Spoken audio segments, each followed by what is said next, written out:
Hey, it's Jack, host of the show. I went to IKEA the other day to buy a lamp, and when I went in, I saw that they had a recall notice on the bulletin board. Their garlic press was getting recalled. They said that 10 people got injured using it, and I think little metal bits would fall off and cut some fingers. So they stopped selling it and were issuing full refunds to anyone who bought one. And it made me think, hold on, has this ever happened with computers? Like, has a store ever recalled a computer because it was dangerous? And what does dangerous mean? There was a story that came out a few years back, which was about a super cheap gaming computer that was being sold on Amazon, but little did anyone know the computer came with malware on it. People who bought it would get their crypto wallets drained, their Steam accounts taken over, and their email compromised. The computers were made in China and came shipped with Windows 11. But the thing is, the company didn't want to pay for Windows keys so that they could sell the computers cheaper. So they found a hacked version of Windows 11 installer, which would bypass the whole license key thing. But the problem is, the installer would embed malware into the Windows install. So the seller didn't even know it had malware on it. Amazon reviews started showing up. This computer is unsafe. Don't buy it. 1 star. And more reports came in about people saying that their computers came with malware on it. And I mean, if you got a new gaming PC and during the time you were setting it up, it stole your cryptocurrency, took over your email, and stole your Steam account, how much would that hurt you? How dangerous is that? Would it hurt more than getting a metal sliver in your finger from a garlic press? I think so. Yet, as far as I know, computer shops such as Best Buy, Amazon, or wherever never issue recall notices for computers or tech which are malicious. Retailers who sell defective items that are unsafe typically issue recall notices to buy back faulty items that are dangerous. But I just wonder if a computer riddled with malware, doing enormous amount of harm to users, will ever fall into the category of dangerous or faulty or harmful to retailers. These are true stories from the dark side of the internet. I'm Jack Rhysider. This is Darknet Diaries.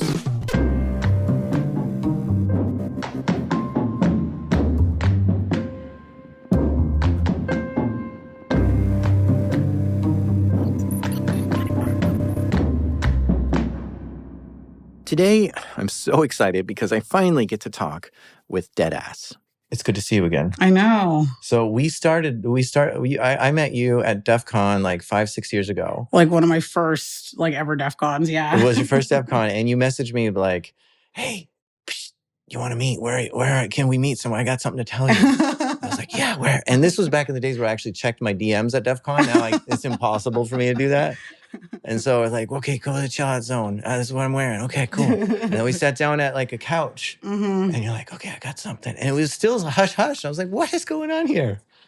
And you had, I won't give names here, but you had a contact with somebody who you knew had a good story. Mm-hmm. You're like, I can connect you with this person. I was like, great. And we did. We connected and we had conversations. So thank you for that. Yeah. And so that's where we first met. But then I just watched you have talk after talk, and I learned more about you. Like at the time, you told me your name was Deadass. And over time, I've just learned that you really should be called Badass, because you're really like, I think even back then you were working on all kinds of really cool projects. Do you want to give us a background of just like your tech career? Yeah. I mean, it's kind of, I'm very much the textbook definition of non-traditional background as far as technology is concerned. Like, I have an English degree. I went to Berkeley for rhetoric and propaganda. Like, it wasn't. So I heard that today, Yeah. because we're here at Cactus Con, and I just heard your talk. But you did say that you have a degree in rhetoric and propaganda. Mm-hmm. Is that true, or was that a joke? That's like legitimately basically what the degree was in. It was all about like understanding argument, understanding like the rhetorical devices and tools. And so I hyper focused on the efficacy of propaganda from that. And that actually is what informed, when I started looking at the topic of my talk, why I knew there was something weird about it. Like it kind of like touched that part of my brain, and I hadn't really seen anything like this yet. So that was a career path for you. I want to go into propaganda. Well, more so I want to go to law school, or at least I thought I wanted to go to law school at one point. And then like, the Bay is expensive, life is expensive. And then I, built my first computer and I was like, oh wait, I can do this for like a job. Yeah. Why was I not just doing that? Like So you got into tech, and then give us kind of a potted summary of some of the tech roles you've had. Yeah, so I've worked at some of the biggest names in security. So Palo Alto, Google, Apple. I've already been kind of around the valley, as they say. And now I'm over at Census. Oh, yeah. What do you do at Census? I'm a senior sales engineer. So not even like a researcher. I just do research for fun. But the thing is, a few years back, Deadass discovered something that was like discovering something you weren't supposed to see. A discovery which would send her down a rabbit hole that would take her years of research to get to the bottom of. And it all started at her dad's house.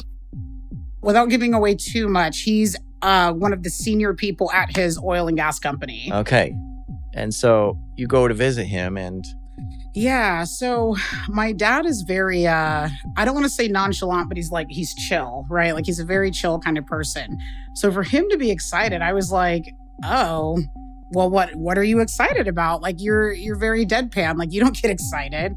Her dad was excited about all the channels and shows and movies that he could get on his TV now. He's like, look at this, I got hundreds of movies, full series of all the latest TV shows, thousands of channels, sports, even pay-per-view wrestling matches. You like wrestling, Deadass. You would love this thing. And he's telling me about it, and he's like, yeah, it's just $300. It just works. It's called the SuperBox. And immediately I'm like, okay, this already sounds weird, but keep going. So I ask like, well, how does it work? And he says, oh, it just works. That's not what I asked you. I asked you, how does it work? And so my younger sister was also studying cybersecurity. She comes in and she says, oh yeah, the network's been really slow at the house ever since those boxes came home. So that was kind of my final red flag to be like, I'm going to get one just to see what it's doing. Boxes? Yeah, boxes. What? More than 3. What? Why does he have so many? Because they're convenient. That's how they get for each you. TV? Yeah, for each TV. Oh, okay. How did he get it? Somebody at his job told him he needed to get one really, really bad, so he got one. She takes one home to look at it.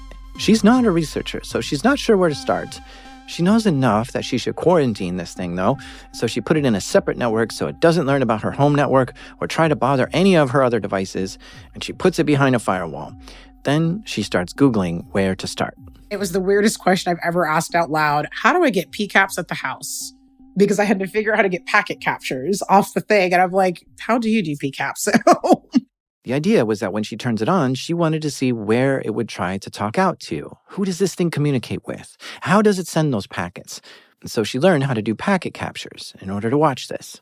I got one of those packet scrolls from Hack5, and I had laughed to myself because I remember when I first came into security and thought I was going to be like a badass hacker. I was like, oh, I'm going to get all this stuff off Hack5. So I had one and I hadn't ever opened it, and I learned how to use it. And that was my kind of inline packet captures. So she gets it all set up, turns it on, and just lets it do its thing. And she watches what it talks to. The first thing it does is call out to Tencent, like just straight into it. Tencent is... like in China, QQ.com. Tencent is a massive tech company that owns QQ in China, and it's not entirely unusual for something to be talking to it. So at first I was like, okay, maybe this isn't that bad, but then when you apply the rest of it, like, oh, you're an oil and gas executive, somebody new told you to get this, the network's running really slow, and this thing is talking out to China. Right? Like it's all of that, right? Individually, those things don't mean anything. But when we're looking at this like strategically or in a big picture, you're like, oh, I see. But maybe she's connecting dots that aren't there.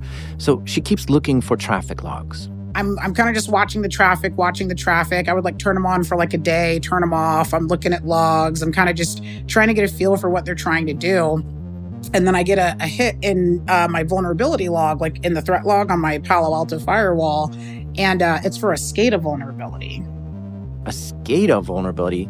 This makes no sense. SCADA is the control systems used in large-scale industrial settings. Think pumps, valves, conveyor belts, compressors, elevators, railway switches. This is where SCADA systems live. Why in the world is this box that's here to deliver TV and movies attempting to trigger a SCADA exploit on Deadass's network? This is very concerning. So she continues to look at the traffic this thing is sending, and she notices it's communicating hard with all the other devices on her local network. Typically, a streaming box will not care about what else is on your local network and only want to go out to the internet and get the content so that it can show it to you on your TV. But this box was super busy feeling around to see what else is in her network. Specifically, it starts ARPing out to any device in the same network as it. So basically, ARP is when a device is like, hey, are there any computers on this network that have the IP 192.168.1.10 or whatever? And if there is a device that has that IP, it'll respond. It'll say, yeah, that's me. You want to chat? Here's my MAC address. And then it gives the MAC address. So this SuperBox was ARPing out to every IP in Deadass's network. I would say it was almost more of like an ARP DOS, because it was ARPing at things so hard that they would like freak out and like lose their IP address reservation. Yeah. Really? Yeah, they were just so chatty. And that was also something weird to me, because normal devices, like, they're chatty, but they're not chatty like that. Right? So it's this noisy thing on a network. It's ARPing everything. It's sniffing around. It's just way too interested in things going on my network. So this thing would ask, who has this IP? And when the device with that IP would respond, then it would just continually ask again and again, thousands of times, flooding it with ARP requests until that device would get overwhelmed and go offline, which would then allow this SuperBox to pose as that device. It would change its own IP and MAC address to match that thing it just took down, which is such a wild attack. To knock out other things and then pose as them to see if they are communicating with anything more juicy? Holy cow, this thing is scary. So she keeps Googling this thing to try to learn more. And it looks like it's all been SEO poison, because it's only places to buy the SuperBox. There's no negative. Like, you can't even find Reddit posts even questioning anything about the SuperBox. The entire first page is where to buy and everything that's great about it. Now she's getting curious. Who makes this thing? What brand is it? Where does it come from? One of the more common things a lot of us have probably done, we're like, what's this device? What's its MAC address? Who makes it? I look into who makes it. It's some weird looking, like, website templated, just strange looking company called like GBS Labs or something like that. And it's basically a shell. Like, there's stock photos on the site and just all kinds of like the telltale signs of like, we stood this up to look just legit enough, not actually be legit. So I look into them as a manufacturer. I'm finding like fake LinkedIns and all kinds of stuff like that. So I'm like, okay, this obviously isn't real. So I keep digging. I get worried because as I continue to kind of acquire boxes, I got like a couple off Amazon. I got one from Best Buy, one from Walmart. Whoa. These things are available at Amazon and Best Buy and Walmart? Yes, they are. You could buy a SuperBox right on these sites. Yeah. Hold on a second. A bunch of pirated movies and TV shows. It's sold in a box that you just plug into your TV, and now you don't have to pay for cable or any movies. Mm-hmm. That sounds illegal. Yeah. I mean, it is, but even on the box itself, when you turn it on, it pops up a little disclaimer. Here, I actually want to read to you the notice that pops up when you just plug this thing in for the first time. It says, "Thank you for choosing SuperBox. SuperBox is an empty and open entertainment device. Due to the nature of this item, we are not in any way responsible for the content streamed or viewed by any user. It is the user's responsibility to satisfy themselves that the sites accessed for streaming the content have correct copyright agreements in place and are entitled to the content. The burden of determining this falls completely on you, the user. SuperBox in no way takes any responsibility for how you use this device." Unbelievable. Does that even work? Like, can you sell a box that markets itself for having thousands of pirated shows on it and movies, but then put a disclaimer up that says, "Oh, we're not reliable for anything that you do on it"? I mean, they're doing exactly that. So in theory, no, it shouldn't work. But in reality, yeah, it's working, since this is for sale on Amazon, Walmart, and Best Buy's websites. And I should mention that Amazon, Walmart, and Best Buy aren't listing this themselves. These are third-party marketplace areas of the site where anyone can go and set up a shop on those sites and start selling whatever they want. And while these listings would get removed every now and then, they would just come right back up, listed by a totally different seller. Of course, eBay has them for sale too. So as I start kind of looking around, I go into YouTube and I'm like, okay, SuperBox. And so I see, a bunch of different influencers. They're not like Linus Tech Tips or, some of these other bigger folks that have a huge following on YouTube. These are folks with like sometimes like 800 followers, sometimes 50, sometimes, 50K. One guy had like pictures of like motorcycles and like his wife and like pictures of food, and then just a hard right turn. And he's now talking about SuperBoxes. I saw one kid who was like talking about like speakers and then suddenly the SuperBox. Yeah. So I'm like, that's really weird. So obviously they had to be paying them. And it took me a while to figure this out, but I went way back to like a 7-year-old like SuperBox video. And this one influencer was like, yeah, they contacted me and they're offering me 50% of the proceeds of every device that I sell if I talk about this. Whoa, so there's SuperBox influencers out there? People paid to spread this thing? Gosh, this makes it a lot harder to control and stop this. If they're being sold by random people just trying to make a few extra bucks, it's almost like they have an army of marketers and salespeople. They start appearing in weird places. I start seeing it on TikTok. They're on Facebook Marketplace. So I start getting suspicious, even more suspicious, because I'm like, this has to be a whisper campaign.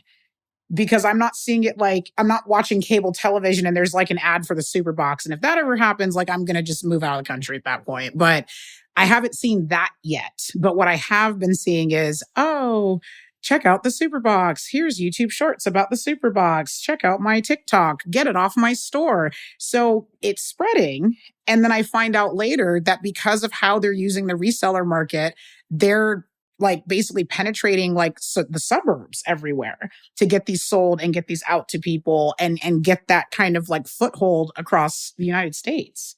Holy cow. These things aren't just spreading. They're spreading in specific places. Suburban families are getting them. And why there? Okay, let's think about it.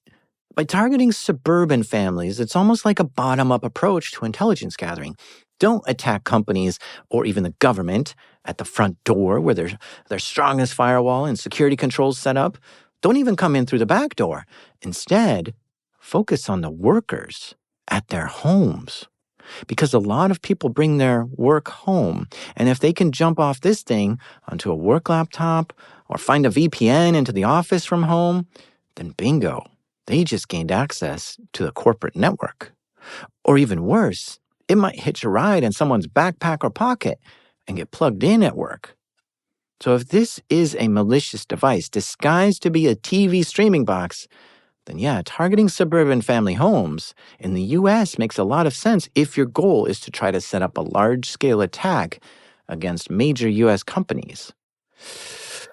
Jeez, that just gave me the chills. At that point, did you have any guesses as to who might be behind all this?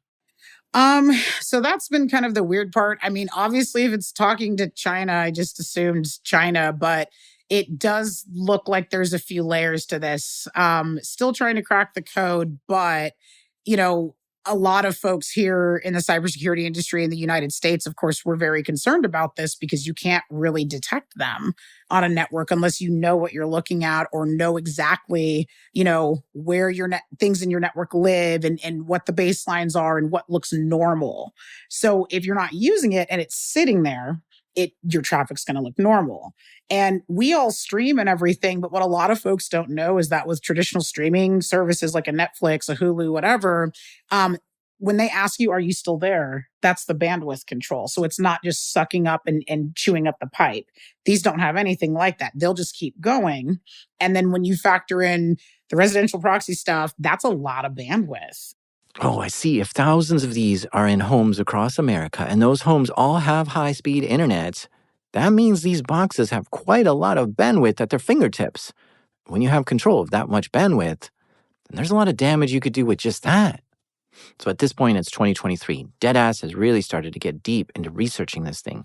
She learned that the operating system on this thing is just Android. And not Android TV, just Android. I looked at the Android information and it was a patch from 2021.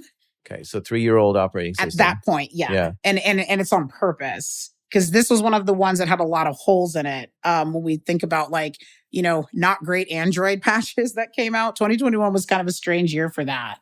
And so I'm looking at that and I'm like, okay, that's super, super weird. I keep digging in. I'm looking at the box. I'm like, let's look through the apps. Like there's TeamViewer on it. Right. Like, why does it have TeamViewer? Okay, so TeamViewer is a way to remotely manage a computer. Like it allows you to connect to that thing and control it as if you're sitting right in front of it. So with TeamViewer installed on it, that means that whoever is behind this has a dashboard at their fingertips of all the SuperBoxes out there with TeamViewer running. And with one click, they could just jump right into any of them. That's horrible. Holy cow. The idea that someone is inside your home looking around at your network and you have no idea? No. I do not want this. Burn it with fire. Watching Reddit and stuff like that. And people are like, is this thing too good to be true? And so there was an account on Reddit that was created at that time about 4 years ago, which lines up with like kind of the initial timeline of everything we were seeing with this starting about 2019, 2020. And that account did not post a single thing for 4 years. And then it pops up just to say, I've had the SuperBox for forever. I get NFL, MLB, Sunday ticket. Like, this is the best thing ever. Like, everyone should get one. And then it never posted again. So they're, of course, nudging it and trying to prop it up in places. I'm like, so this is, again, it's spreading. People are talking about it, but I still have not heard a thing about it in the security community.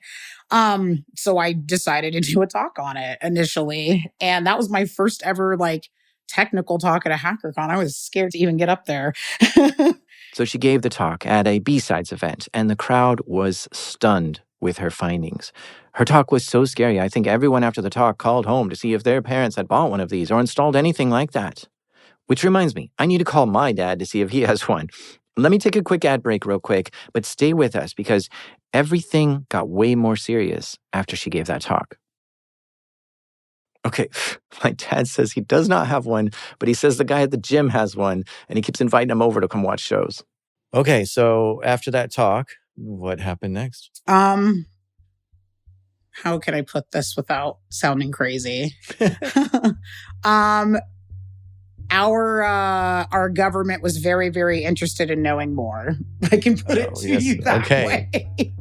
Yeah, word got out and an investigation was opened up and they brought her in to learn more.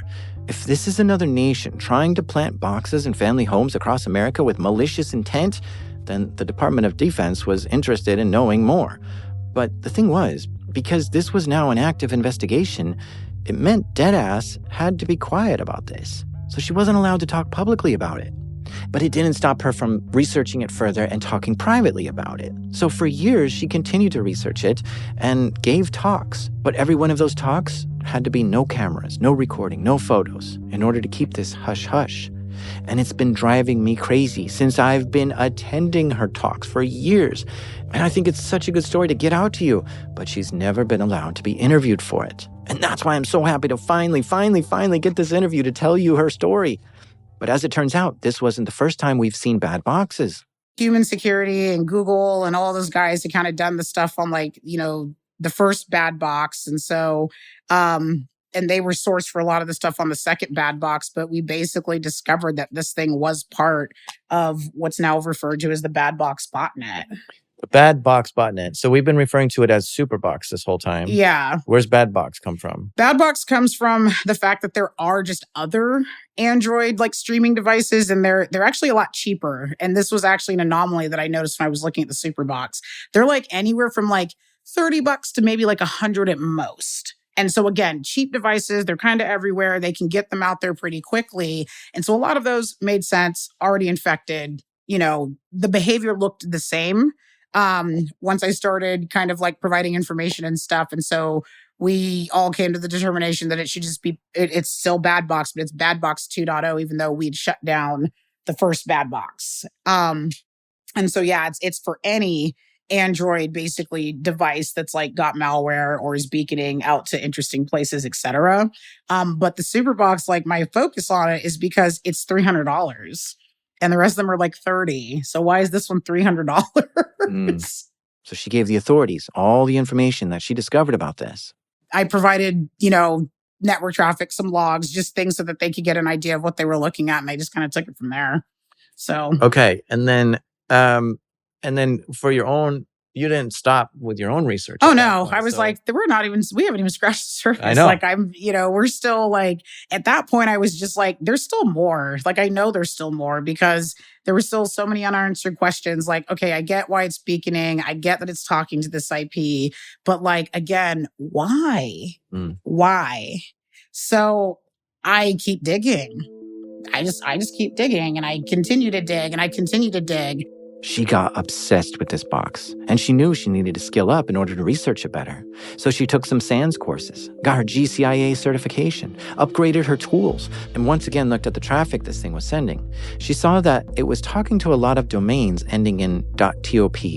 Like most websites end in .com, but not this box. It likes speaking to things in the .top domain. Which, like, we all know there's nothing good for anybody at a .top domain. Like, that's not for us. Of course, it talked a lot to the .cn domains too, which is clearly China.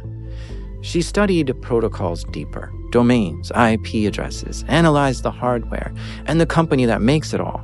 And she saw that this thing was just automatically downloading different apps and stuff for Android and was able to capture those and analyze those. So that was new for me too. Like I said, I worked at the SOC. Like I did my little alerts and like, okay, escalate. Like that's all I used to do. So to figure out how to like decompile APKs was like insane. But like I figured it out, and I kind of started like looking inside of them, and I'm like, oh, that doesn't seem right. Like you shouldn't be sending that in clear text or, stuff like that. So, I mean, there was just so much smoke, right? Like I knew there was going to be fire. Because this thing is running the Android operating system, it has the Google Play Store. But of course, that's not where you'll find the thousands of channels that it says it has. Instead, you need to basically rip out the Google Play Store and instead install something called the SuperBox App Store. What got me is when I tried to download the App Store, and my firewall basically showed me that it was like a multi-layer encoded file. So it was zipped up like 6-7 times. So that was weird because that's still not normal for an app store. Like, and I mean, if anything, like you should just be using the Google Play Store. It's an Android device, but they have their own app store that you had to download and install to get access to their piracy apps. And their app store looked nice and polished? Or? Oh my God. It's pretty brutal. It's weird because you click on it, it installs, it turns blue, which I thought was just kind of funny. I'm like, why is it blue? You click on it and it just has the 3 apps in there. Like there's nothing else in it.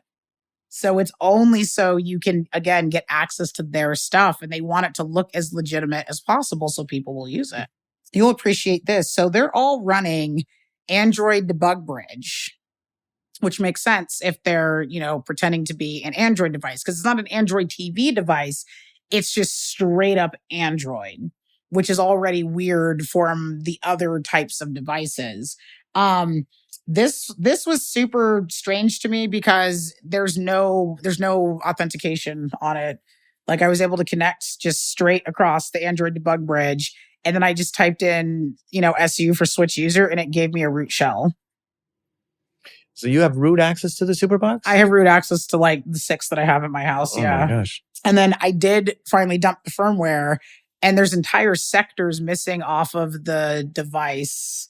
Like if you're looking at, say, like the structure, like the boot structure, there's 27 partitions, but you can only see 15.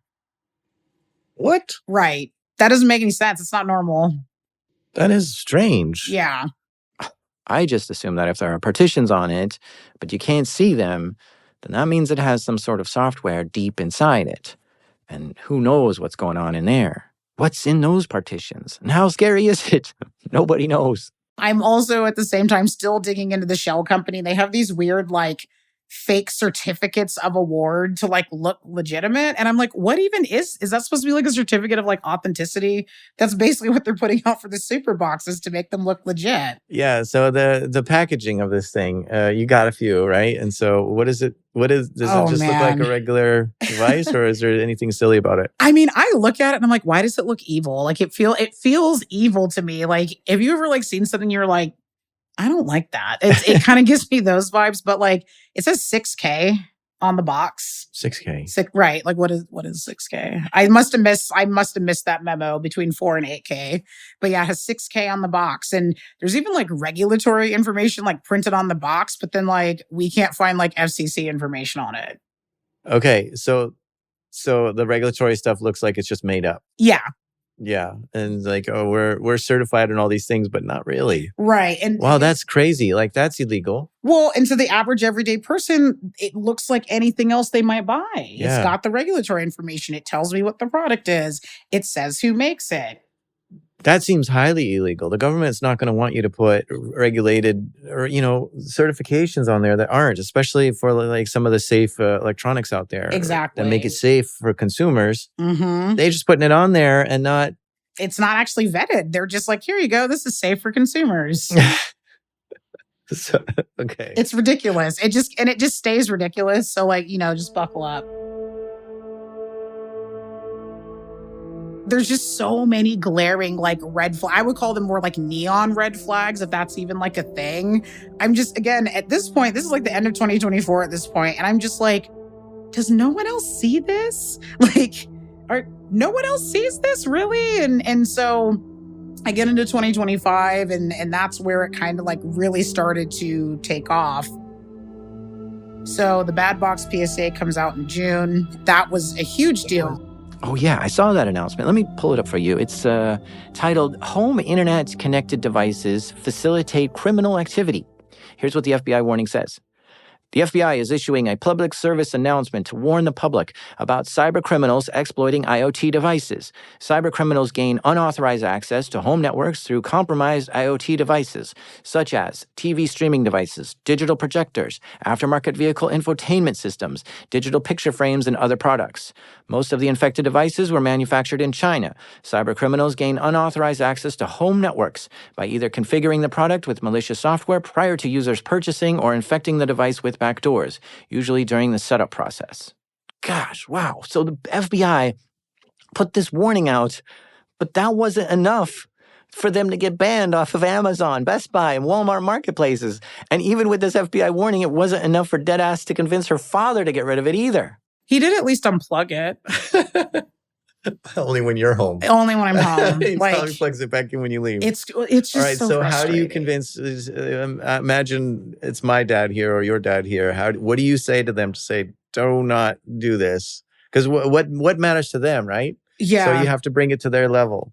Well, so what was interesting, I think what got through to my dad was when I said, hey, like, if something goes wrong with this and, you're in a pretty high position at your company, like, I mean, people were reporting their bank accounts getting hacked. Like, do you care about your money? Do you care about your retirement? Like, they're looking at your credentials. They're monitoring the network. They're going to see when you're logging into your bank, and they're going to see when you're doing things that we might all consider sensitive. And if you don't want that to now become a negative or get exploited or become a problem, like, you have to think about what you're bringing home on the network. Okay, you said someone's bank account got wiped out from this thing? Somebody reported on Reddit. They're like, oh, they tried to hack our bank account, so put it on a guest network. Not stop using it, just put it on a separate network. Gosh, what are we even doing? Imagine you had some roommate that tried to steal money from your bank account every time you turned your back and was constantly spying on you. You wouldn't just move them to the guest bedroom, you'd throw them out of the house. How is it that this thing can clearly be so dangerous, yet people still don't throw it in the trash? It's because it's still proving value to them, even after it's an apparently dangerous and harmful device to have in your home. And this puts me in deep thought, actually, on how to fix this. This isn't a one-off, it's an industry trend. And it's not even just an industry trend in cybersecurity, it's a bug in human beings. We often ignore good advice. Like, we all know you should take your health seriously, eat healthy, work out 5 times a week, and get plenty of sleep. Yet most of us don't do it. It's not because we don't know better, we all know better. And there's nothing you should value more in your life than your own life. So it's not like there's something more important to focus on, yet we still don't take care of ourselves properly. And this is what I think is a bug in human beings. We know what the right thing to do is, yet we still don't do it. And here's an example of this bug being exploited so perfectly. Even when the SuperBox rears its ugly head and shows us how dangerous and harmful it is, people still use it because they like getting their TV shows. To be clear, how do you feel about piracy? I mean, I personally do not care. That's you and your business of between you and your ISP. That has nothing to do with me. Yeah, that's not what you're out here saying is bad. Yeah, it's the fact that like to make it easier to have access to these things because a lot of people do not have the technical know-how to potentially participate in sailing the internet high seas safely. This is a one-stop, easy pre-bought shop. Can we talk more about who you were seeing getting these things? Yeah. So, I had folks reporting to me that they were getting them mailed to them, like at their house. I'm like, what? And they work in oil and gas. And they're like, I didn't order this. So I'm like, yeah, definitely don't plug it in. And so one of those got sent to me. Wow, how scary is that? To have one mysteriously show up at your doorstep? And you work in oil and gas? Man, this is a very serious and dangerous campaign. I already said this thing should be burned with fire, but now I think you need to take a sledgehammer to it first and then burn it. Of course, I'm seeing stuff on like social media, kind of all the different platforms, like, oh, my parents got gifted one. My uncle was telling us about it. Like again, it was lots of stuff like that. I had a friend in Sacramento tell me that he saw like one of the single moms that like is known in the neighborhood, like she had them.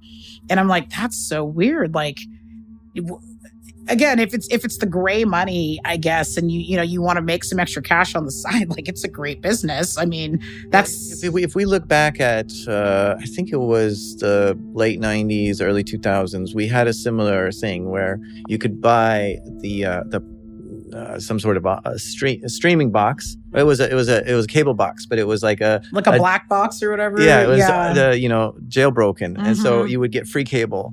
And so this wasn't sold by the moms in the neighborhood. Right. This wasn't sold by your uncle, your uncle. It was sold in the seedy parts of town. Exactly.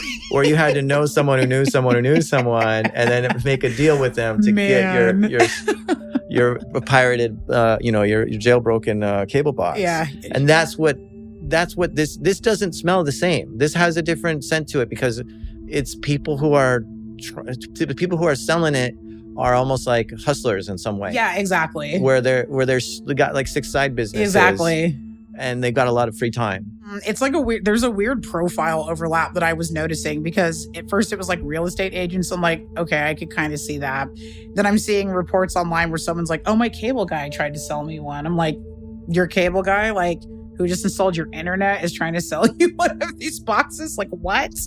And then of course there's the whole issue with just as you're, as we start looking at kind of like the whole thing, I'm like, okay, well, now I'm starting to see like people, like you said, like 5-6 businesses, and they're not tech savvy people.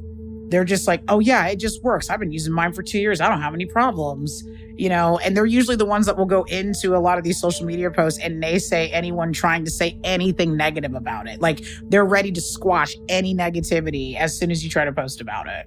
The marketing images of this thing is ridiculous. There's one with a family sitting on a couch, which looks like a stock photo, and the SuperBox is like oddly placed on the TV in front of them. And the mother is smiling all happy with this thing, holding her daughter. And again, to me, this thing looks like it's targeting suburban families. There's a piece here that I don't think we talk about enough in cybersecurity, and it's really, truly like the cyber psychology of us as consumers, of us as practitioners, of everyone, really. And so we don't have a culture of understanding, again, like scams and stuff. Like we lose billions of dollars every year to pig butchering, phishing, all kinds of get rich quick schemes. Like everybody wants to make a buck, or everybody thinks that, I'm no longer going to be a temporarily embarrassed millionaire. Like I'm going to be a millionaire now, or I get to watch TV and I don't see what the problem is. Yeah, I was going to push back and say, well, we assume that the stuff we buy has already been vetted and secure. Absolutely. And all that stuff, or else it wouldn't be in the store because the store should have some sort of responsibility. There's implied trust when you go to like Best Buy, right? Like there's a reason I'm not going to go like stand out here on the corner and say like, hey, does anyone have like an iPhone 17 I can just buy real quick? Right. Like I'm going to go to Apple. I'm going to go directly to Best Buy. And so again, as consumers, especially in the United States, like you said, we go to Best Buy, we assume that what we're getting is okay. Okay, well, let me ask you this. Once the FBI warning came out, did all of the stuff evaporate off Best Buy and Walmart? Nope, it's still there. And part of the problem is because they have very unmonitored third-party marketplaces.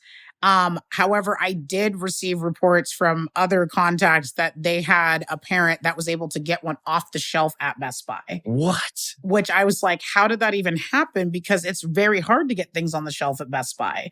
But if there's this other kind of influence of like, hey, let me slide you some cash, like in this envelope, like secondarily, like put this on the shelf at Best Buy, like I could absolutely see that happening.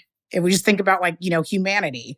So, I mean, I want to assume that it did get wiped off of all these online marketplaces, but then it's a cat and mouse game. And so it just comes right back. And there is a different seller selling it. And there's another person. And maybe there's tens or dozens or hundreds of people trying to get it back onto Amazon. And since Amazon has this sort of anybody can come on and sell something, then it becomes very hard for Amazon to pop every like mole on the head. It, yeah. Okay. So you feel like that's what happened? I think that's probably got a lot to do with it. I mean, the third-party marketplace thing, I still have questions about how Temu came out of nowhere and got 2 Super Bowl commercials the first year of its existence. But like looking at Amazon, like I did look recently and it's actually harder to find them. So I think Amazon did make some changes. But like Walmart is still just like pages and pages and pages. And again, I mean, they get a lot of money out of having all these sellers on their marketplaces, but they're selling something that's kind of dangerous. Gosh, this device is so insidious in the way it's wriggling into our homes across the nation. We humans are vulnerable to scams and manipulation, and this seems to be the perfect thing to exploit that. Americans are sick of paying for 20 different streaming services. Like if you pay for Netflix, Disney Plus, Amazon Prime, and HBO Max, you still don't get any news channels. It's so fractured and crazy. I just remember this YouTube video by Video Game Donkey, who has a guide on how to watch all the seasons of Pokemon. Here, take a listen. For Pokemon, there is a website that tells you how to watch this. You start off on Netflix, then swap over to the Pokemon streaming service, which is the only place that has season 2. Then swap over to Prime Video for seasons 3 through 5. Swap to Freevee, then Hoopla. Season 13 is only on Amazon though. Then swap to Tubi, then Hulu, then Roku channel, and then finally back to the Pokemon streaming and then Netflix. Easy. What are these streaming services doing? It's like the more they battle, the more we lose. Like Disney bought Marvel in 2009 for $4 billion, but even Disney Plus doesn't have the rights to play all the Spider-Man movies? What's happening? So this SuperBox hit us right where our pain point is when it comes to watching TV and movies. It solves so many problems. People don't want to pirate, but when it's so painful and so complicated to find the shows you want to watch, then they just migrate to a simpler way to watch the shows. It's not even less expensive since they're paying $300 or $400 for one of these boxes, which just has all the shows they want to watch. I'm sure they'd be happy paying a monthly fee if it was for a streaming service which gave them what they wanted. But piracy is on the rise because of how complicated and frustrating streaming services are today. And when it's 1,000 times easier to pirate a movie than it is to research where things are streamed, only to create an account there, only to find that they're no longer streaming it there, then people are going to give up and just pirate. Honestly, I blame the streaming services for this explosion of piracy that we're currently seeing. They need to start treating their users with more respect, and we'd all be much happier for it. Like I had been hyper-focused on the SuperBox, but then I saw some of the same characteristics of a bunch of sellers and folks on social media talking about the VC box. So again, another one that's like still something box, but a lot of the same stuff. Oh, we've got this playback feature. Like you get all the channels. I'm like, this sounds familiar. And so I start digging into the VC box, and so I buy one of these. And this thing looks equally as strange. it was another weird Reddit post too. Reddit was like weird and like got me all these breadcrumbs, by the way, because people just tell on themselves in like Reddit piracy, by the way. But this particular post stuck out to me because they're like, oh yeah, there's no Chinese here. I got this new box and it still gives you all the channels and it's better than the SuperBox. Does it say no Chinese here? It literally says that's the first thing it says. Like they started the post like that. I'm like, what? Like, why? Who? No. And in the thread, no one said anything about China. Like, that's the thing that was weird. I was like, why are you telling on yourself? And so I read this post. This person in particular was like, no, everything was great. My seller was awesome. Everything's responsive. It's the best ever. You should get the VC box now. And I'm like, why is there another one? And so they look like almost competing companies. So I buy one and it's also beaconing straight to like China via Tencent infrastructure. I'm like, I'm not crazy, right? So I put them all on the same network together and they all start talking to each other. Really? Yeah. I was like, oh no. Are you guys sentient? I'm scared. So again, I continue to dig. I'm looking again, actually getting access to, I was using Census at this point because I started at Census at the beginning of 2025. What is their tool? Their internet intelligence, internet scanning. Like Showdown for grown-ups. Oh, okay. Got to do the job. Yeah. So as again, it just continues kind of to get weird. I'm now tracking the different marketing campaigns. I'm tracking, when new models come out. And so when I started, the SuperBox S5 was the model that was available, and now they're up to the 7. So they're still just releasing. They come out with new versions. Wow. I'm like, wow, this one has USB-C on it. Look at them go. Like, so yeah. So again, it's just kind of continued. I got to the kind of towards the end of 2025, and I start seeing more posts about like suspicious activity blocked from users on Reddit, getting, messages about, my ISP says that I'm visiting malicious IPs and things like that. So I'm like, okay, so maybe like there's some traction picking up here because now there's starting to be signals that folks are starting to pick up on this. Folks are starting to notice this and make those changes with regard to like our own infrastructure. So I'm still looking. And in the beginning of last year, I found a third box called the MAGA box. MAGA. Oh, MAGA box. Like MAGA. Oh my gosh. And that actually finally, I got the answer I was looking for just this week from an interesting Verge article I'll talk about here in a second. But that one, of course, stuck out to me because I'm like, well, who could they possibly be trying to advertise to? And I was just like, wow, like it was so blatant and it looked just like the SuperBox. That's what got me. I'm like, why does it look like the SuperBox? Like, I don't understand. So again, there was just so many weird things. I'm like, why is this still happening? Like, just a lot of like, why this? And did you get one of the MAGA boxes? I did. I think I don't know if they killed it or what, because I hooked it back up recently to kind of put back into my little baby botnet that I'm running at the house, and it wasn't getting updates or anything. So something else may be going wrong with that, or they've just kind of shifted focus back to the other ones. But yeah, I ran it for a little bit, kind of the same thing, had a weird little, video, get the little app store, get the little video app, watch your TV shows. Here's your local listings of channels. They have all the different fandoms and things that you can get access to, but it worked like the other two. Things come with remotes? They come with remotes. And anything interesting in the remote? They have self-signed certificates for some reason. They of course have microphones, but again, they have open ports on them as remotes. So I can, if I'm looking for SuperBoxes on the internet, I can actually see the ports, but it's the remote. So I still have some mysteries I'm trying to solve there, but I did see it had a long antenna, and I'm like, why is that antenna so long if it's just like an infrared remote? Yeah. Okay. So infrared wouldn't even need an antenna. Exactly. So did you find any, do you know what protocols it can handle? I mean, I know it's Bluetooth.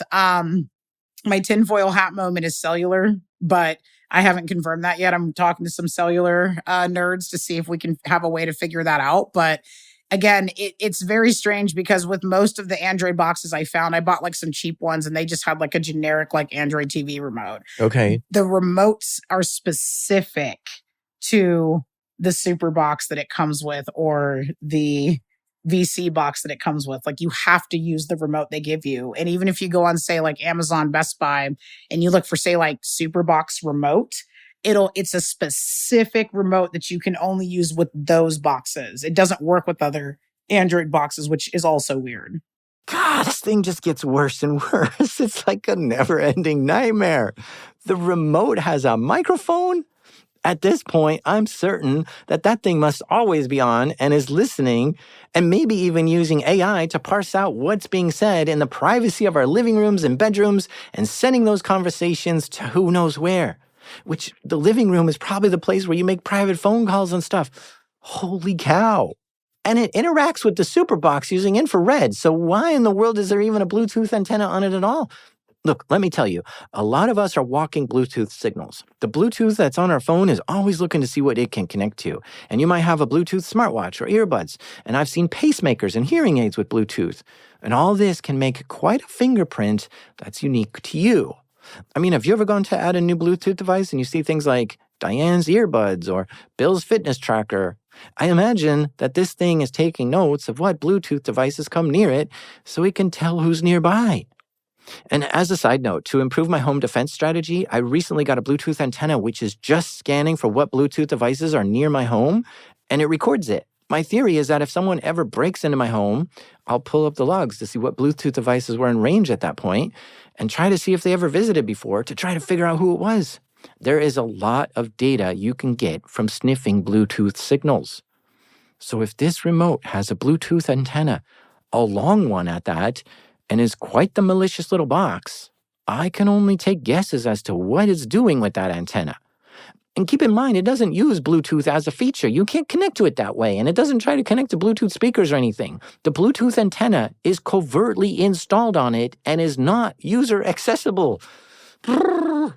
And then we get to kind of fall 2025.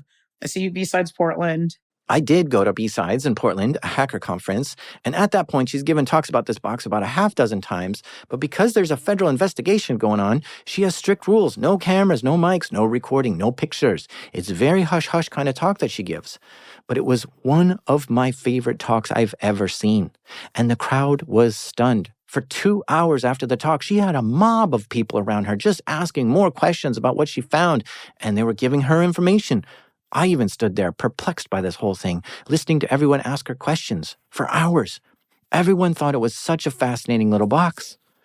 And at this point, this is probably the third or fourth time I've seen her give a talk on this, and it just gets better every single time because there's just more to the story. And every time I would tell her, listen, when you're ready, let's please make an episode. But she was very hesitant, mostly because there's an active investigation, and if she exposes them in a big way, it might ruin the ability to collect more evidence. But at the same time, the story was burning in her. She wanted to get the word out as a warning to everyone and their parents. Don't buy these things. But she felt worried about it. So she told me, no, not yet, but soon.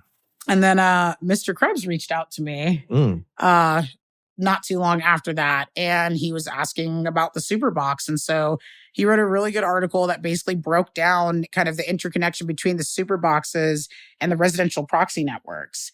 And, I didn't think that the SuperBox finding was going to be anything major. I was just kind of like, hey, I wanted to share. And come to find out that like all of the residential proxy stuff and the botnet stuff and all that stuff that we're seeing in the news, a lot of that were breakthroughs because of what we all discovered looking at streaming devices. Like we hadn't considered them a true vector until recently. So when she says Mr. Krebs, she's talking about Brian Krebs, the journalist behind Krebs on Security. How'd you feel about that article? You know what? I didn't say anything factually incorrect in the article, so there was that. No, I think it was a good article because I think that was kind of another big push to kind of just show awareness. Some awesome folks also got quoted in that article, folks from Spur and things like that who also specialize in like proxy networks and stuff like that. That's what they hunt. And so it was really cool to kind of see this amalgamation of all the different little pieces that all of us were looking at and then kind of seeing the full picture and having it explained in an approachable way. Because I mean, you're sitting here listening to me talking about this, you're like, oh my God, this is so much stuff. I'm like, I know. But there's like a lot of this other stuff that kind of builds up to sort of these major events that we've had happen in the last 60 days, just, beginning of 2026 and end of 2025. So the Krebs article comes out, and then I get fished, or at least someone tried to fish me. Because when Mr. Krebs published that article, another IoT researcher got a SuperBox and started finding some cool stuff. And there was a posting of the store itself, like the repo they were using was just kind of out there. When it started to get bigger on YouTube because of Matt Brown's work, all of the sudden the store's not there. You can't find the repo anymore. Then I get this email saying, hey, do you have the App Store dumps? Do you have some TCP dump? And I'm like, first of all, that's a very personal question. Like, you don't just, start off asking for people's TCP dump logs. Like, come on. But I'm like, holy crap. And it's, of course, coming from a Proton mail. They said they were a computer science student, but they're not emailing me from an academic email. And they emailed me at my academic email where I adjunct that I don't put out anywhere. And I was like, how the hell did you get this? Number one. Number two, wow, like that was a hard nudge trying to kind of sniff around and see what was going on. So of course I didn't answer. I was just like, nope. And then I got a LinkedIn phishing message too, asking about, we want to see your SuperBox research. We work at ISP. I'm like, that's the tell. Like there's certain things that give away these folks. And so obviously the stuff that I've been working on and looking at this, like this is making somebody a lot of money. So I'm sure they don't want me going around telling people not to buy the SuperBox, but here's me just blanket saying, don't buy the SuperBox. And so a lot of interesting points have been kind of interested in kind of what I've been finding and where I got. So after that happened, I got DDoSed at my house. What? Yeah. That was wild. Externally coming from the internet to you. Yeah. How in the world would anybody know your IP? Well, I don't think, I think in the very, very beginning, and I've changed ISPs too, which I thought was kind of hilarious that I still got hit. But again, depending on who's behind it, I mean, they probably have more resources than I do. So if they really wanted to know, they could probably find out. But yeah, I got nailed like pretty bad. How long did it last? I think it was like 15 minutes. Like we couldn't like nothing would play, nothing would stream. Like I was actually on a Signal voice call with like a friend, and it was like all choppy, like more so than usual because Signal voice can be like hit or miss anyway. But it was like really bad. I'm like, holy crap! Like I can't even talk to you. And did you look at the Palo Alto and it was telling you? Oh yeah, it was just over. Like it was like 3 pages worth of just this one IP. I looked it up. It was in like Ireland. I'm like, okay, well that's not. It was in Cloudflare. I'm like, okay, well I don't know who the hell did it right now.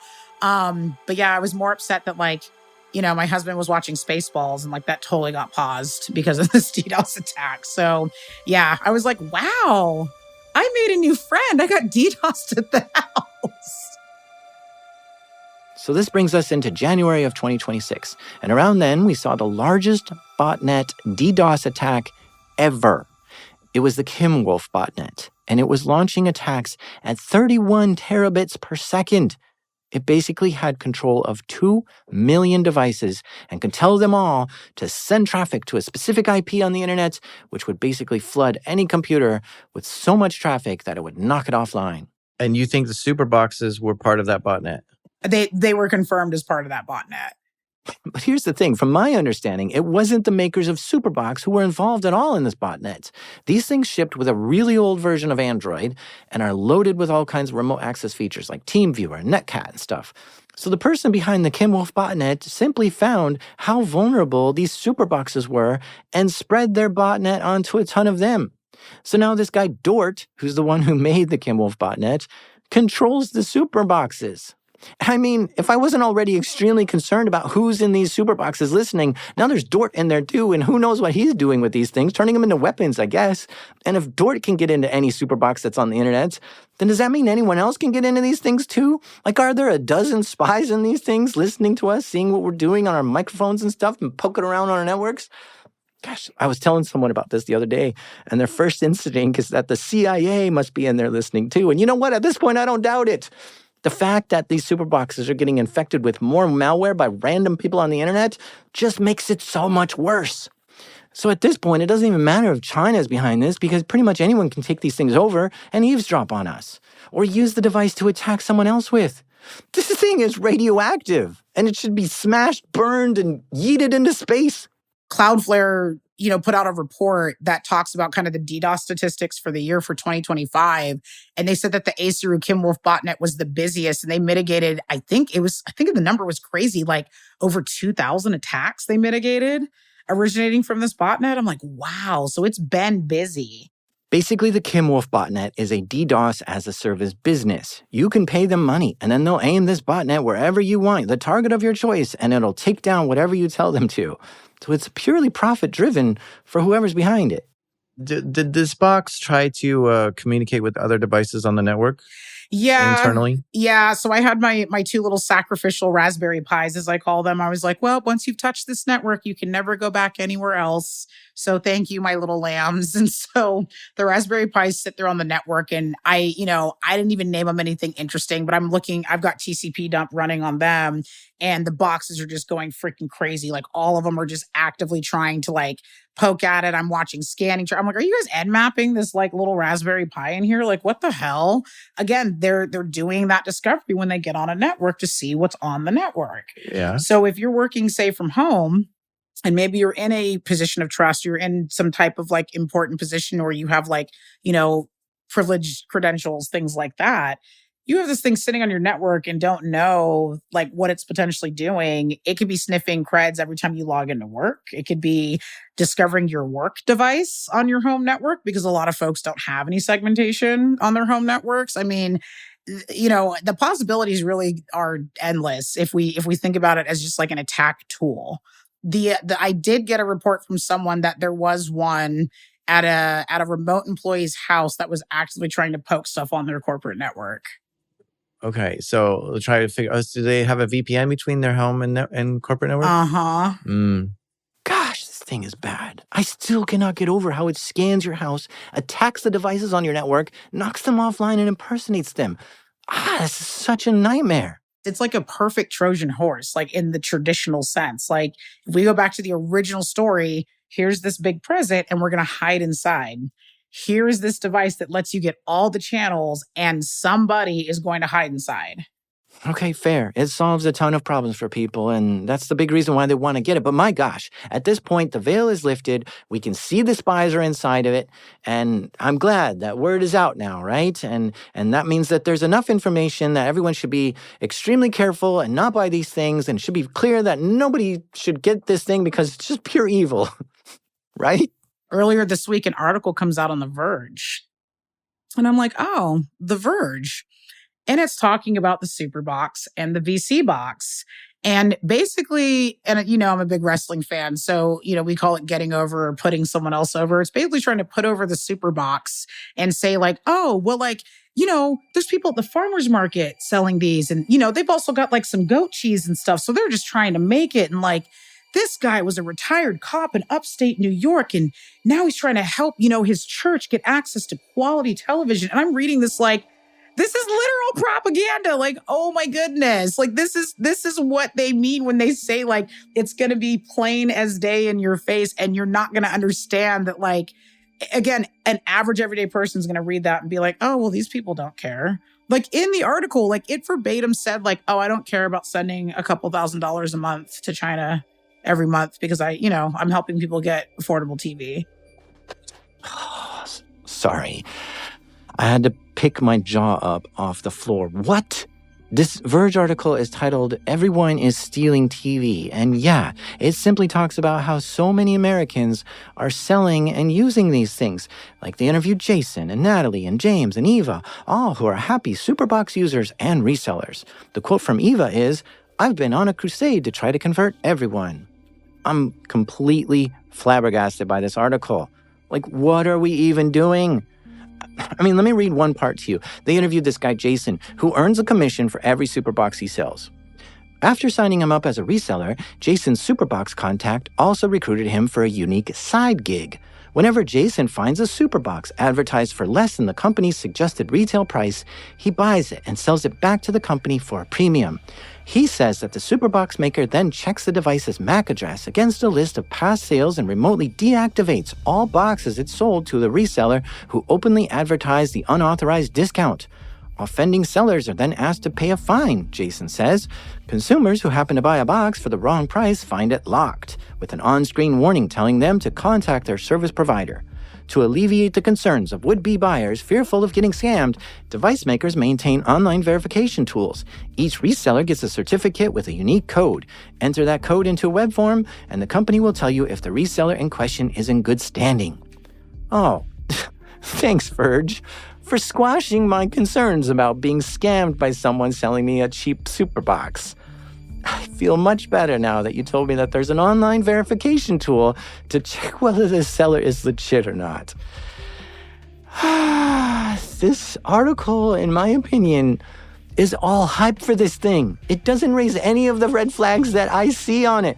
I simply cannot believe The Verge posted this article. This is ridiculous.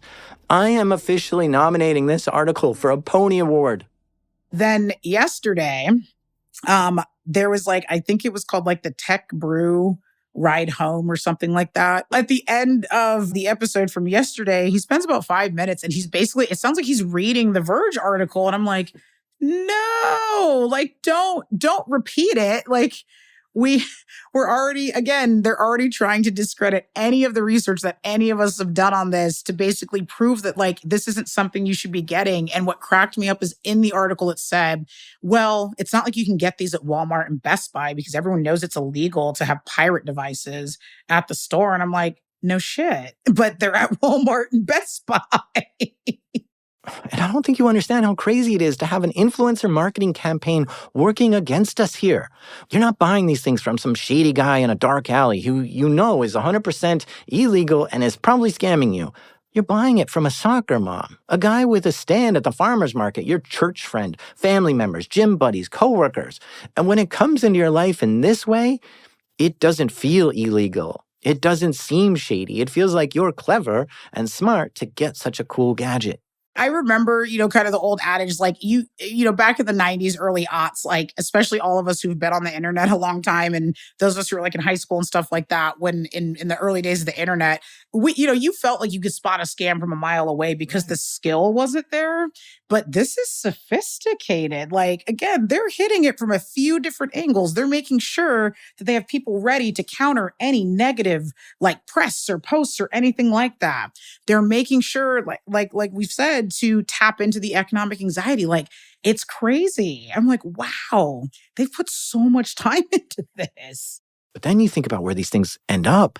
I mean, you know, people that work weird shifts, or maybe they work in some kind of weird office. It's boring at night. Maybe they're on Graves. Oh, I want to watch the UFC fight. Let me bring my SuperBox. And then that thing just gets busy devouring all the computers at work. Or it's brought to a hotel to watch TV on the go. Or maybe the coffee shop owner installed one so they could play shows on the TVs in the shop. And now when you get on the Wi-Fi in that shop, suddenly you're on the same network as a computer that's probing and scanning you and attacking you. This is why I never use Wi-Fi in a coffee shop or a public place. I just picture it riddled with these diseased, infected boxes that are desperately trying to get access to my machine the moment it connects. I bring my own Wi-Fi hotspot with me everywhere I go, so I only trust my own network. The funniest thing I think that has happened so far was being out at a pho restaurant. And, I'm looking around because someone had just told me they were at a pho restaurant and saw 3 of them in there. So now I go into places and I'm looking and making sure there's not a SuperBox behind the TV and stuff like that. Because even if it's not doing anything else, just the fact that anything you connect to it, it wants to know about it and it's going to start poking at it, to me is scary. If I connect my phone, and what made me upset about this whole situation with my dad is I went over there and didn't know he had these and had connected my work computer at the time and my phone and stuff to the home network because I was visiting for a couple days. And I'm like, you have these things in these have been plugged in the whole time? What? And so it exposes all of us in a lot of ways that we may not want to be exposed. And, I'm not doing anything shady, but like I want my privacy. And I saw you are bringing a Faraday bag with you everywhere you go. Is this why? I mean, it could have something to do with it for sure, but also just trying to be more cognizant of my own, like, personal security hygiene, because I think for a lot of us that have been doing this for a while, there's always going to be places where we're just like, I just don't care that much, because we're already in it so much all the time. But I spent some time kind of reflecting on, I was out traveling, and I think I got popped with something because my phone was acting crazy and all this other stuff. So I blew away everything in the house, reimaged everything. Everything's fine now, but I'm like, I'm just going to take some extra steps just to make sure. Because I usually, I always have VPNs on and stuff like that. But, a VPN can only do so much if somebody's really interested in what you've got going on the other side of that. So, yeah, I will just encourage everyone to just keep practicing basic security hygiene, because the moment we get complacent, that's usually when we get got. Okay, that's it. I'm taking Deadass's cue here. If she always keeps her phone in a Faraday bag, I think I have to do that now too. A Faraday bag is one that just doesn't let wireless signals pass in and out of it. Think of it like the door of your microwave, which blocks it so your microwave doesn't cook the whole kitchen. Because who knows what coffee shops and restaurants have these things in them and are scanning my phone even if I'm not connected to the Wi-Fi. Like, what's with the Bluetooth and other antennas on this thing? It's proven to be so malicious that I don't trust it for a second. I don't even want to be in range of this thing. Let's put all the pieces together. Yeah. And where do you land on this? Okay, so the whole picture is somebody, and I'm going to be vague on purpose because I am still working to get the full picture of the somebody. Somebody is basically getting influencers, of course, to shill these. There's an entire distribution network of distributors and resellers. So they're getting folks, in their neighborhoods and in their communities and, all these places to sell these boxes to friends, family, everybody as much as they can, which again, already weird. They've already infiltrated all the big box stores. So again, it's now looks like this normal everyday has been around for 9 years consumer product. We still, of course, have the whole issue with them targeting people directly in oil and gas, which that's still, to me, I'm like, this got mailed to you at your house, friend. Like, are you going to move? Like, I just, I'm worried for you. And then we still, of course, just have the endless problem of like, there's no like legitimate, like regulatory tracking on it. They're dark. There's no FCC IDs. Like, you can't find really any information on these things. The one that we did find information on, when you're importing something and it's coming from overseas, you have to sign off on it and say that, like, it's everything's correct. Like, it's labeled, it's got the FCC ID, things like that. And it had a signed one, but the name did not. It was a QQ email that signed it. And I'm like, so the US agent has a QQ.com email signing off on this device that it has all the regulatory information and the things it's supposed to have when it doesn't. That's not legit. Yeah. So it's kind of like they've got us like on the MLM thing too. Like, I don't know what it is about America, and we love our MLMs, man. Like, there's been like, Amway and all the, there was even like a power one. So this is just like a new MLM. It's just streaming box MLM, it seems like. Yeah, and I think they're hitting us in such a unique way because they know we're frustrated with the rising cost of cable and all the different streaming services are branching off into their own. So now you have to have 10 different streaming subscriptions, and people are sick of this. Yeah. So they're just like, we got the solution for you. It's perfect. You get all the channels. And we don't care about breaking the law. Exactly. So someone is doing this. Do you have an idea who might be behind this? I mean, given everything that's going on geopolitically, like, of course, everyone was kind of just like, hands up, like China. Like, it just seems like it's obvious, right, at this point, because why else would it be beaconing straight into Tencent? Mm-hmm. The other thing, too, is that as I've kind of been like looking at this and everything else, the devices themselves, like, they've got a whole like manufacturing arm that has to be again, China's gotten the manufacturing thing down. Like, we're all sitting around with iPhones and all these other things. Like, China makes our stuff. So they've gotten really good at how to fabricate this stuff. And so it actually looks nice. Like, it looks like it's good quality to make it look even more credible for the price that people are paying. And if we think about, like you said, everyone's stressed out for money. Everybody always wants a quick fix. We are such suckers for get rich quick schemes and things like that. And that is like peak multi-level marketing. The distributors get a cut from the resellers get a cut from the boxes.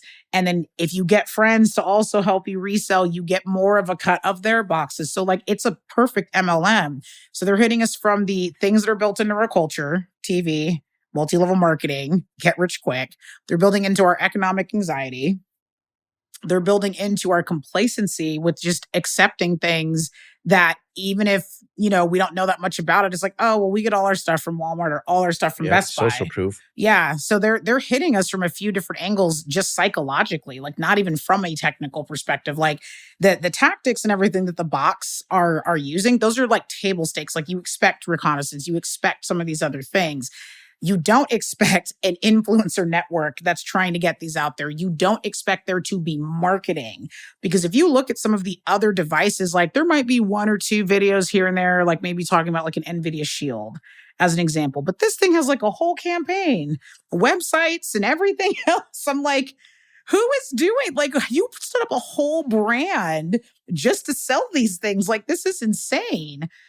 And so, yeah, all that to say, like, we're now at this point where I'm like, okay, well, we have to make a decision, I guess, as like a nation.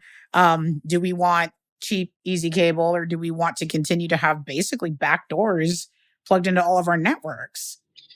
Okay, so if it is China, even the Chinese government, it's crazy to think that the Chinese government would be behind this, but it sounds like it may be. They have that unified, front as far as integrating everything with the military. So Sure. So if the Chinese government is trying to get into Americans' homes in order to gain more access into them and visibility and all that sort of things, it doesn't seem like we'd be their first target.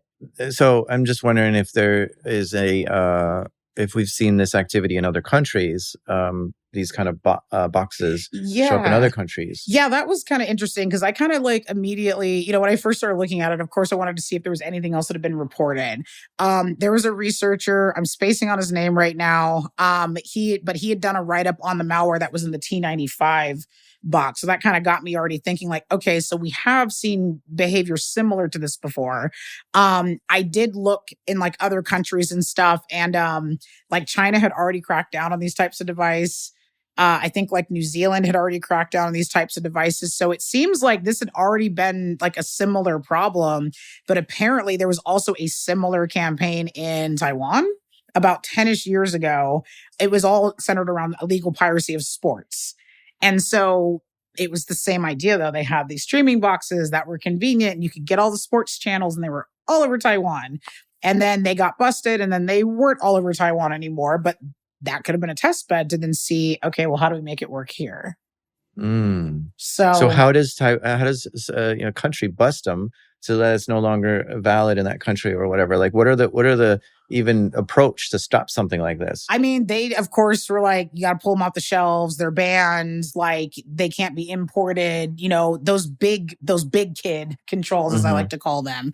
I don't know how long it's going to take to even see that here. We did just finally get some stuff taken off the shelf that, again, we all had concerns about China, and we all had concerns about like, what are these devices actually doing? But it was like years after the fact when it was already a problem. Yeah. I mean, even if you did get it banned from Walmart and Amazon and Best Buy, you still have the soccer mom down the road slinging them. Exactly. And your electrician's coming over and saying, I got some extra stuff for you if you want to buy these things. Man, yeah. And so it would be really hard to put the genie back in the bottle at this point.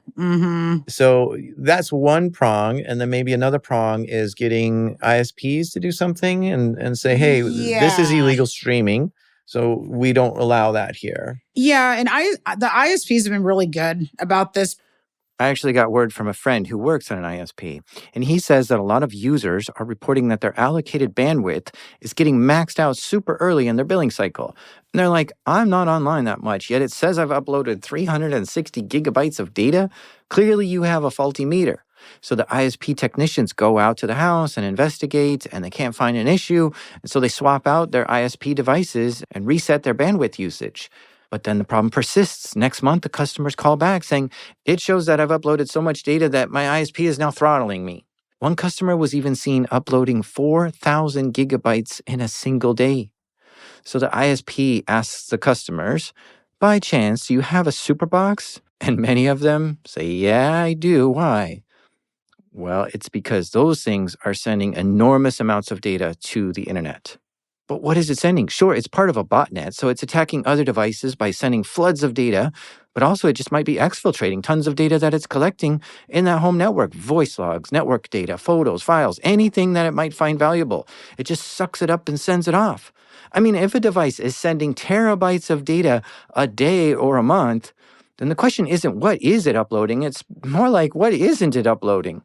So yeah, ISPs are getting hit in the face with these boxes too, and are unsure how to effectively handle them. I think the telecom and ISP networks understand, I think, their vulnerabilities a little bit better. They're like, okay, yeah, we actually have to like look at what is going on in home networks, because we are no longer at the point where we can just pretend, oh, well, it's consumer. That doesn't impact me.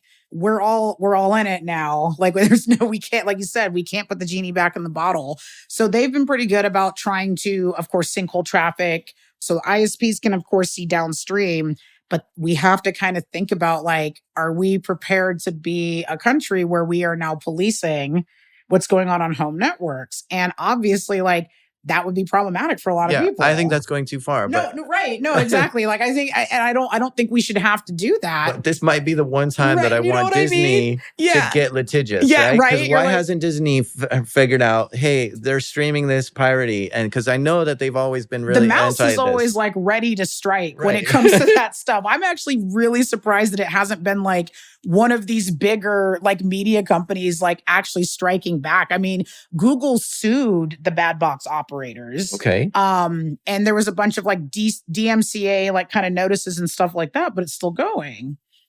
So is that going to actually do what we want it to do? I don't know. Like we still, so much has happened in the last couple of weeks that like it's going to be a busy year in 2026. That's all I can really say. Like there's so much more that's going to come from this. I guarantee it.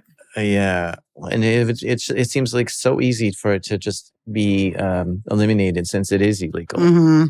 And that's the thing. I've been stuck on that, honestly. Like to me, I'm just like, this is the most blatant example of this, and like y'all are out here sending like these, ISP letters to like a single mom because she wanted to like download Shrek 2 for like her kids, but like we're not doing anything about this entire network of bootleg streaming devices. That's what's so surprising is the pushback on piracy all these years, yeah, and how terrible it's been to torrent things, and how people are we're all evil. We're all evil trash for. Apparently that's not a problem anymore. Yeah, I guess or they haven't got the memo. That's what's surprising about it. Yeah. And so that's what I think is going to unravel this year is it's no longer unknown. Yeah. And it's like, okay, this is clearly, but because if it is allowed, then why don't we just make a legit one, not a legit one, but a non malicious one. Like we could have a whole new business model, man. And again, I'm surprised someone just hasn't. Right? Like I won't be surprised when somebody's like, hey, I'm ethical and I'm going to help you get all the channels. Like here comes everyone else's money because we don't want implant devices. But again, there's just a lot all going on at the same time. Like obviously, like when we think about the whole geopolitical picture, there's a lot of different moving pieces. We've seen a lot of stuff overseas, internationally. And so I still am trying to understand how this might even be a part of that. So I will be digging more this year, that's for sure. Oh, yeah. I mean, I hope that the update, whatever comes next, isn't these bad boxes destroyed America. Yeah, like, oh my God. It is, you're right. They said, if you're putting in, this is a pre-positioning move, what is their final intent? And maybe we don't know yet. And that's what that's the part that I'm still kind of scratching my head about. Like, it's the why. I mean, I'm like, yeah, I guess like, maybe the ad fraud, maybe it's the, residential proxy business they're running. Maybe it's just the botnet, but like there's so many other ways to do all of that. That's not stand up a whole brand and then market these boxes to people so they buy them. Yeah, I predict that we haven't seen the full wrath of what these things are capable of yet. It's possible that all this is just some pre-positioning move of some kind. And whoever's behind this is trying to get blue-collar workers to give them access into U.S. corporations. And then what? If someone gets a hold of our critical infrastructure in a large-scale way, it's like having a chokehold on us. They could do whatever they wanted. So the potential damage these things could do could feasibly be in the realm of nation toppling. Does that make me crazy to say that? This is the very reason why I don't like getting into politics. Politics is designed to confuse you and to keep you from getting to the truth, so you can never be sure of what's actually happening. But even when you get a glimpse of the truth, you then sound like a lunatic when you start telling other people, because if I ever see one of these things plugged in anywhere, I'm going to immediately unplug it and try smashing it to bits. And I can only imagine the owner of it yelling at me, "Hey, what are you doing, man?" And I'd be like, "Don't you know this thing is evil?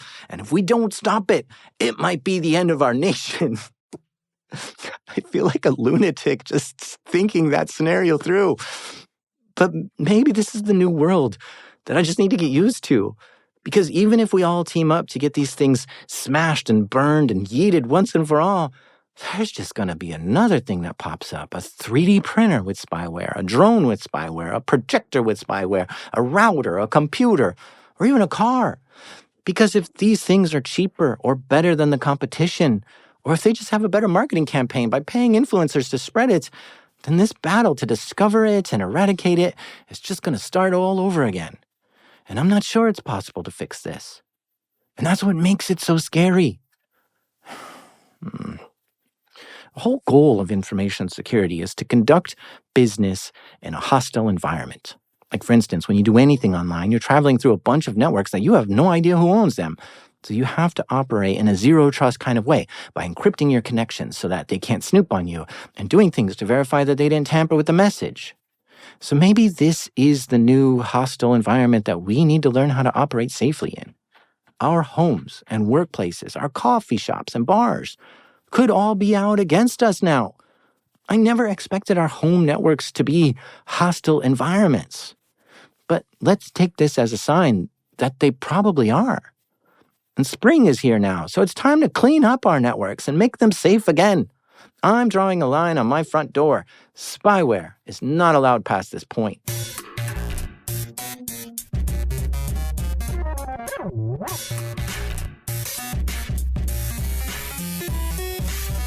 Thank you so much to Deadass for finally sharing this story with us. It has been such a treat watching her progress through this over the years, and I'm so happy to finally tell you all about it.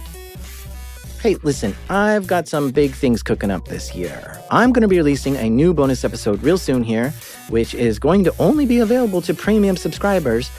And I'm also going to be releasing a whole new podcast later this year. This is by far the most insane story anyone has ever told me, and it's taken me 8 years to make, and it's finally in its final touches. But premium subscribers are going to get to listen to it way earlier than everyone else. What I'm saying is I really want you to become a premium subscriber. So you just let me know what it is I need to do in order for you to buy me a cup of coffee once a month. Not even 1% of you are premium subscribers. So I know it's not you, it's me. I need to do something to amaze you or wow you or give you something that you can't find anywhere else. So you just let me know what is it that I can say or do, so you chuck me a few bucks for what I bring you. And if you're like, "Oh, Jack, you've given me enough. Now it's time for me to give to you," then thank you. I really appreciate that. You can become a premium subscriber by going to plus.darknetdiaries.com, and you'll get ad-free episodes and a bunch of bonus episodes, and you'll be the first to listen to my new podcast coming out in a few months. The show is created by me, the failed pro gamer, Jack Rhysider. Our editor is AI's worst nightmare, Tristan Ledger. Mixing done by Proximity Sound, and our intro music is by the mysterious Breakmaster Cylinder. What's a pirate's favorite movie? Anything rated R. This is Darknet Diaries.